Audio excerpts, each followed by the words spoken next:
You know, if you walk onto pretty much any car lot in America right now, you're gonna see something kind of weird. The lots are packed. I mean, they are overflowing with brand new models that are just sitting there. And these aren't just shipping backlogs, these are cars that it seems like nobody wants. Okay, let's get into it. I'm talking rows and rows of shiny new cars just collecting dust. It's a really strange sight.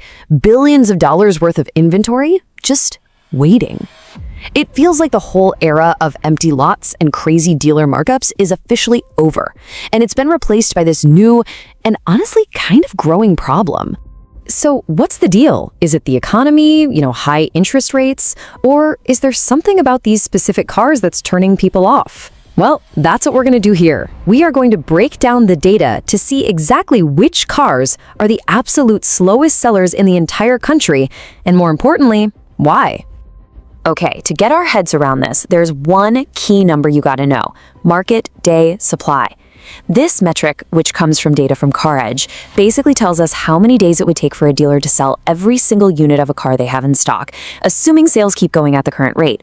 Now, a healthy number is somewhere around 60 to 70 days. The numbers we're about to see, well, they're not healthy. All right, let's kick this thing off. We're going to start our countdown at number 12 and work our way down to the single biggest inventory disaster on four wheels. And trust me, you are probably going to be surprised by a few of the names on this list.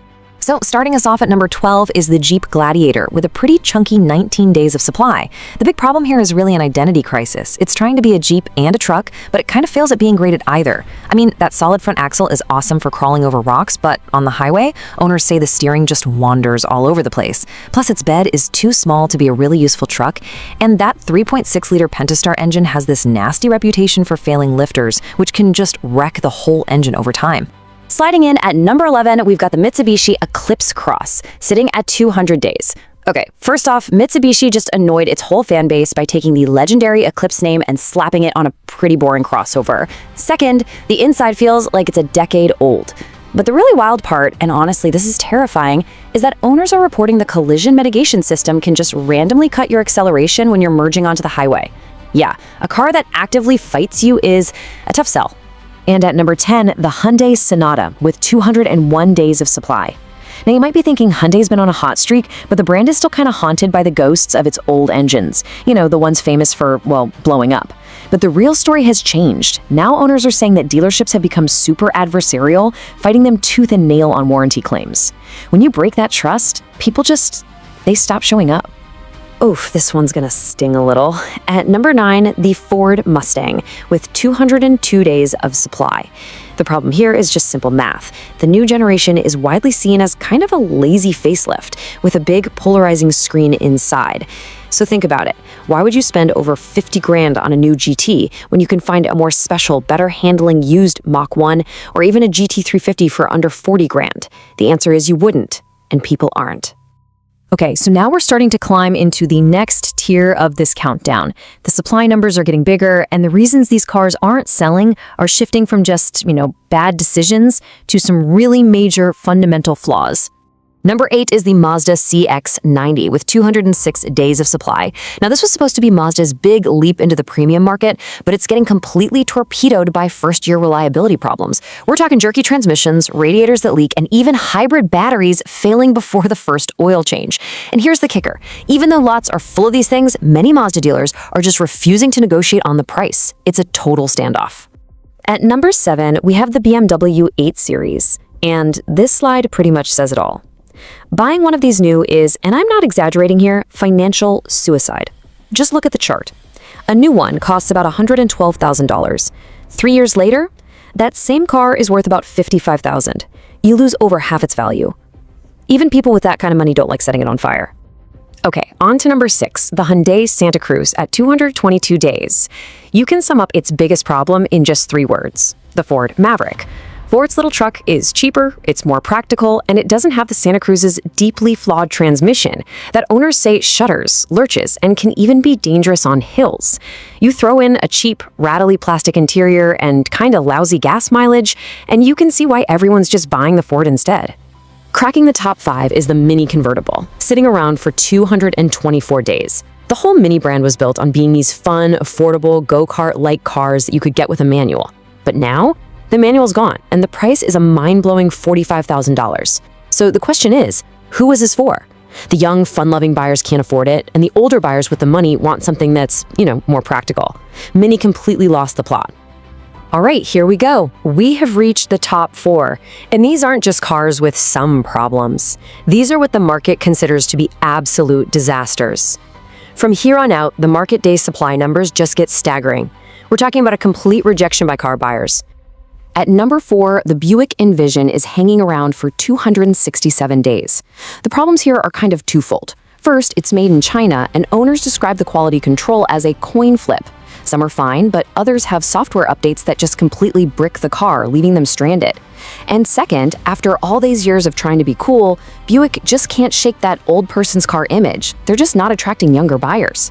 Number 3 is a real shocker, the brand new Dodge Charger, with an insane 406 days of supply. Dodge literally spent a decade building its entire brand around loud, obnoxious V8s, and then they just killed them.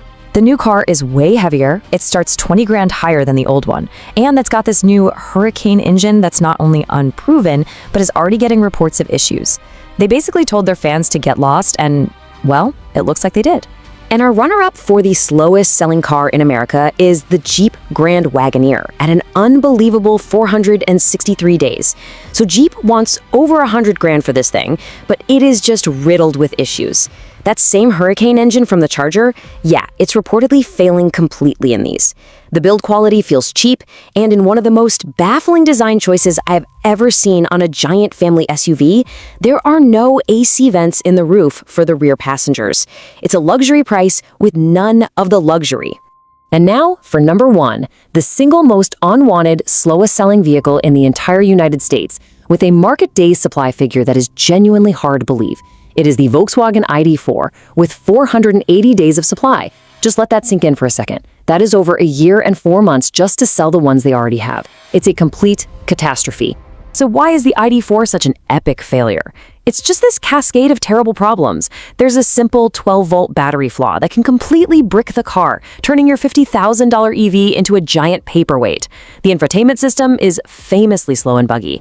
But the real kill shot, that was VW's decision to call the software in the early models end of life, basically telling their first customers, hey, thanks for your money, your car is now obsolete forever. I mean, this quote from the source material just says it all. By betraying their very first customers, Volkswagen gave the ID.4 a toxic reputation. Current owners don't recommend it, and potential new buyers are, understandably, completely spooked. And the result is this mountain of inventory that nobody wants to go near. So after looking at this whole unwanted dozen, from compromised Jeeps all the way to bricked Volkswagens, what did we actually learn? What are the common threads that tie all of these market failures together? It really comes down to 3 big things. First, overpricing. We saw it with Mini and Dodge. They got greedy and priced their cars way out of reach of the people who made them popular in the first place. Second, reliability nightmares. From Mazda's glitches to the catastrophic engine failures in those Jeeps and Dodges, new, unproven tech is failing big time. And third, just flat out ignoring the customer. Brands like Dodge and VW threw away their identities to build cars that their loyal fans never asked for and have now completely rejected. At the end of the day, every single car on this list represents a broken promise. A promise of value, a promise of reliability, or a promise of identity. And it really leaves us with this one critical question to think about. In a market this competitive, what really happens when the trust between a car brand and its customers is completely shattered? Well, the answer, it seems, is 480 days of supply.